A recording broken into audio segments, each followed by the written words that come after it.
Hey guys, my name is Rochelle Topkis, and today I will be showing you the HyperDesk user manual.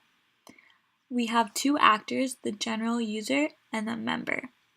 First, I'll be showing you the general user. So the general user is basically just somebody that has not registered for the system yet. So basically they can just search for office spaces and view office spaces, but they're not able to rent office spaces or make an offer for office spaces. So here we have our menu. You can see that since I'm just a general user, I can either log in or register. A general user can search for an office space by typing in the location. So for example, here I can type Miami and select it. Then I can select the miles. So let's say we want to find an office space that's within 50 miles of Miami. We can choose 50 and we can click search. Once you click search, you can see all of the office spaces that come up. You can see that this first one has a rating of 2.5 out of 5, the second one has 5 out of 5, so you can view them by just clicking on them. This one is actually located in Davie, so I guess that's 50 miles from Miami. You can view some pictures by just clicking on them and going through them by clicking the arrow on your keyboard. You can go back and look at another office space like this one. This one is in Miami Gardens. You can look at the pictures, just like the other one. If when you're searching, you want to search for something a little more specific, you can filter your search. This is done by either filtering by price or by features. For example, if you want to filter by price, you can choose either the price per hour, per day, or per month. Here we could choose per day, and we say we want a price between $10 and $100. If we type in our location and our mileage and click filter, we get this office space, and you can see that this does in fact have a price between $10 and $100. Also, you can filter your search according to a certain feature. For example, let's say you want only the office spaces that have a food court. You can select food court, type in your location, and choose your mileage and click filter, and the spaces are filtered once again.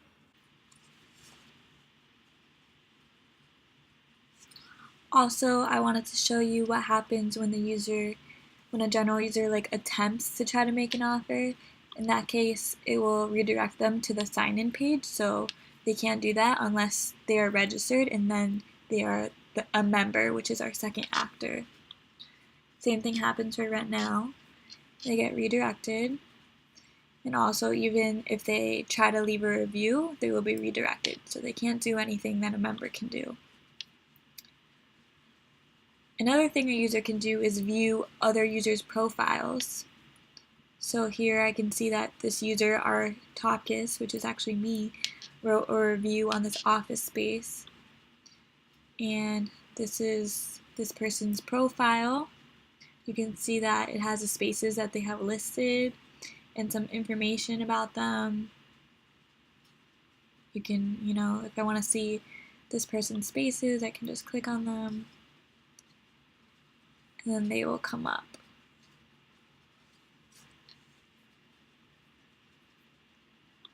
So now, since I'm just a general user, I want to actually register for the system so I can become a member, which is the second actor. So to do that, I just simply click register on the menu. And then I can enter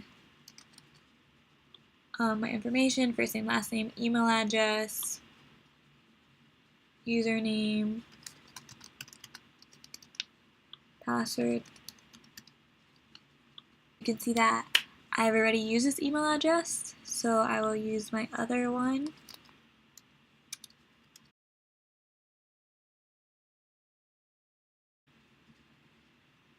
And now I can actually register. So it tells me, thanks for registering, Rochelle. We've sent you a verification email to rtopkis@gmail.com. Please verify your account within 48 hours before logging in. So now I go to my email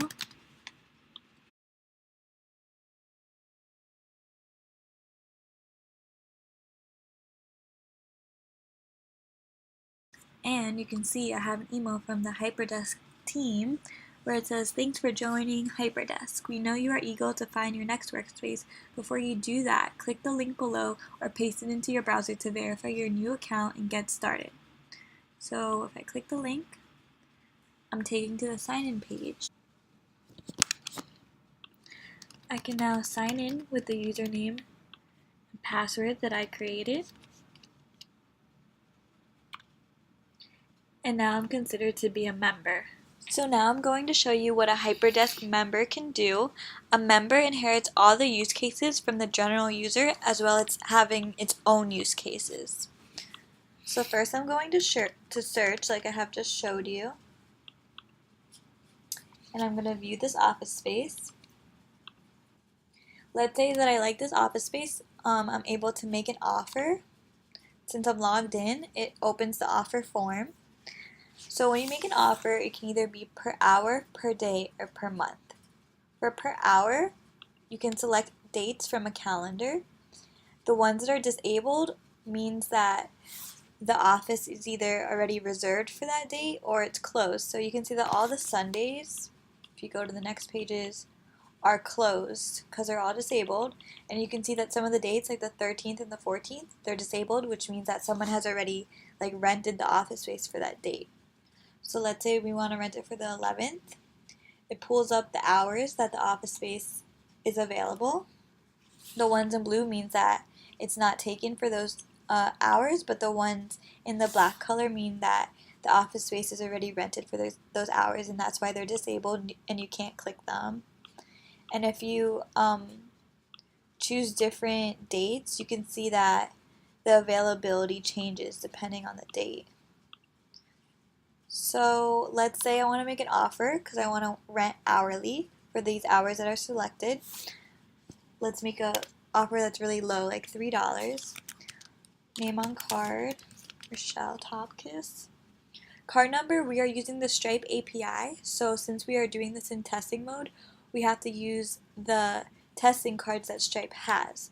So for example, you can see that here's a list of all the cards we can use. We can just choose the first one for this. And the expiration date, you can just put whatever. And then if you click submit, it will say, "Sorry, your offer is too low."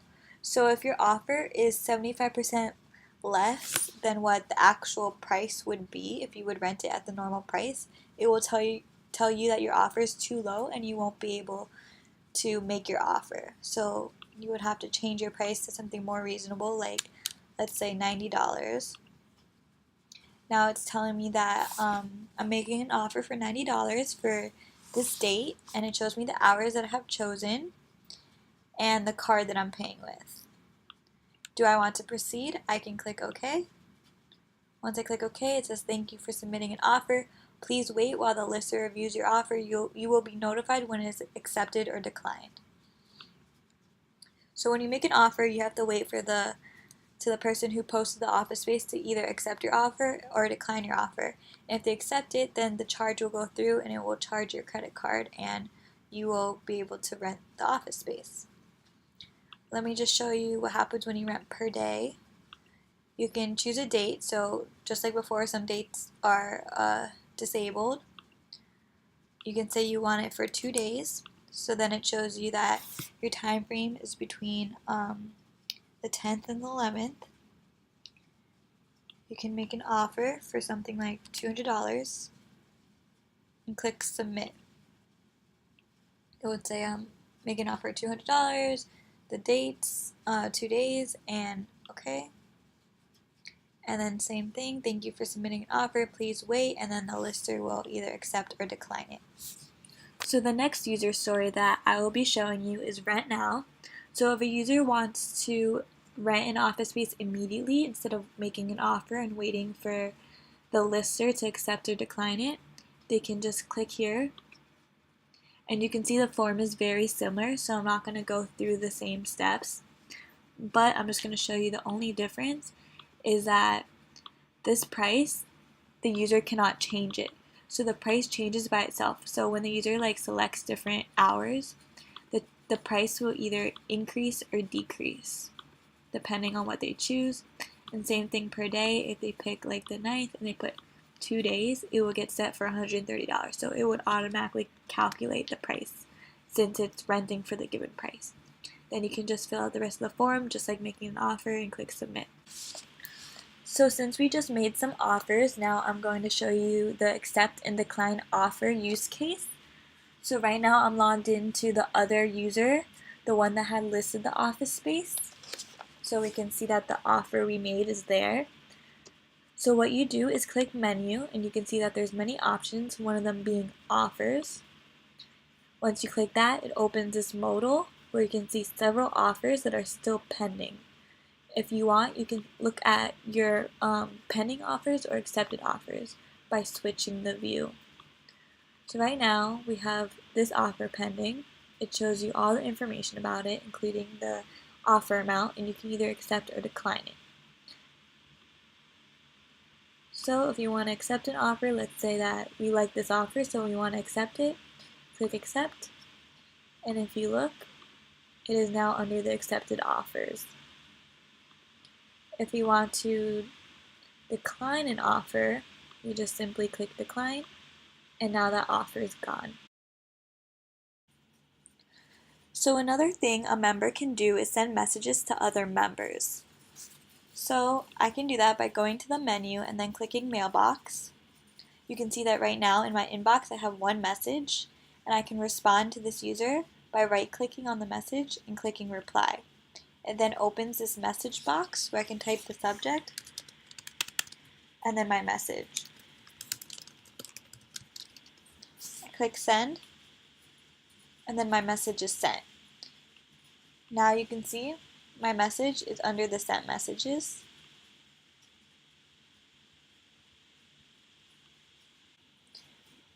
Next, I'm going to show you how to list an office space. That can be done by selecting List New Space. And first, you can see we are redirected to enter our bank account information. This is because we have not listed a space before. So the first time a member lists a space, they must enter their bank account information and set up a Stripe bank account with us. That way, when someone rents their space, we know where to deposit the money. So you can fill out this form by typing the address,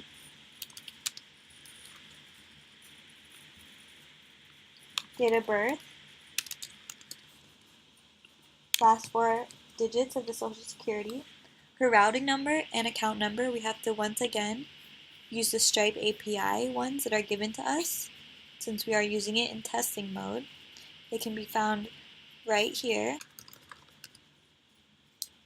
Make sure that you use the US one.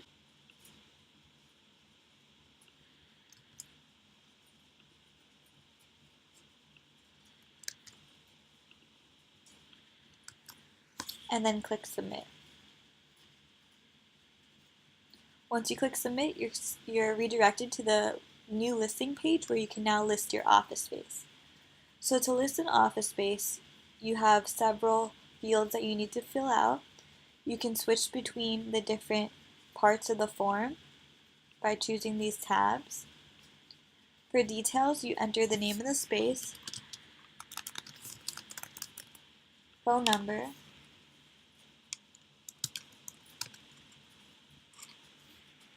email, and website.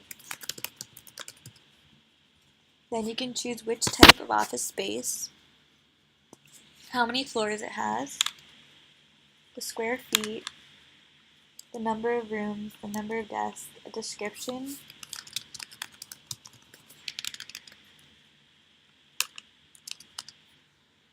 and then also the hours of operation.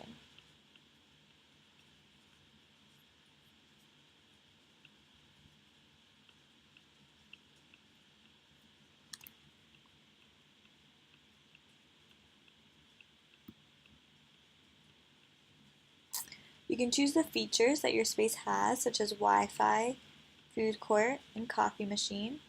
Then you choose how much it costs per hour, per day, and per month. After that, you select a location.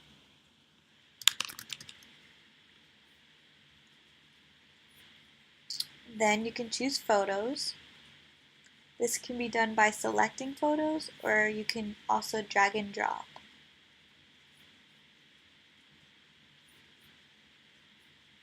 And also, if you want to remove a photo, just click the X. Once you're finished, you click Done. Now I'm going to show you how you can edit your own profile. I got to my profile by going to the menu and then selecting Profile. You can see here that I can edit my name. If I want, I can include, for example, a smiley face. I can also write something interesting about myself.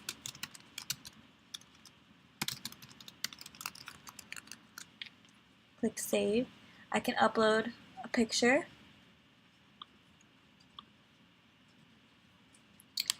If I want, I can change my username, say to Rochelle12, also my email address,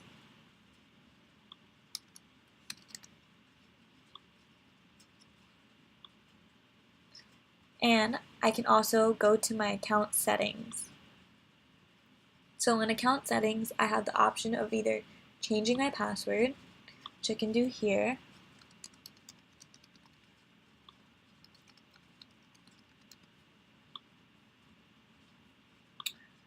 or I can delete my account, which I'm not going to do because I do not want to delete my account right now, but it will delete my account and delete everything else with it. Or I can set up my credit card, so I can save my credit card information. I can type in my name, card number that we're once again using from Stripe, the CVC, and the expiration date. And it says my card number is invalid.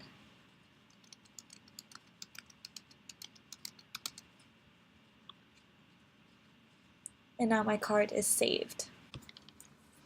So if you have previously rented an office space and you want to let other users know about that office space and if it was good or bad, you can leave a review on the office space. This is done by clicking Leave a Review, and you will now see you are at this form. So you can select a rating. It can be either 1 star, 2 stars, 3 stars, 4 stars, or 5 stars, 5 being amazing. Let's say it was really amazing, so you can say, I loved it, and you can click Post. Once you click Post, your review is now showed as the most recent, and you can also see that the average rating has updated. Another thing that I had mentioned before is you can message a user by going to their profile. So here you can see that you can click here and it will open this to message this user. If you ever forget your password, you can always reset it by clicking Forget Password and then entering your email address. Once you click Reset, HyperDesk will send you an email with the information. You can see here I have an email from HyperDesk, password reset, and I can click this link where it will take me to reset my password. I can enter my new password and click Reset.